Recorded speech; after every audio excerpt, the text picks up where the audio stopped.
Bugun mana Jizzax viloyatimizdan kelgan bemorimizning oxirgi kunlari. Oyisi nima o'zgarish ko'rdingiz farzandingizda?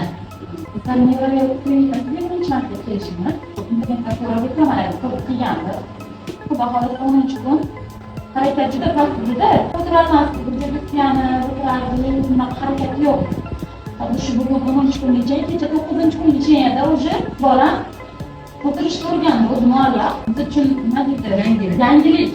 Asosan bu bizdan oilaviy. Turib qilib, qo'llariga ushlab o'zi turyapti, harakat qilib oyog'iga. Lekin ko'pchilar aytgan yurmaydi bola, bilmaydi. Anaqa harakat bo'lmaydi deyishgan, lekin Xudoga shukr, mana bichalaringdan yaxshi o'rgandi bolam. Allohga tavakkal qilganmiz. Xo'p, hali bitta bir qo'shimcha yana shuncha o'zgarish bo'lsa, Xudo xolasa inshaalloh 6-7 kursda hali yaqin Yurib ketamiz. Xudo xolasa. Shunaqa farzandi bor onalarga ham aytasiz. Vrachlaring, sistralaring, massajchilaring, aytuvchilaring, muomilalaring ham hamma narsasi joy-joyida.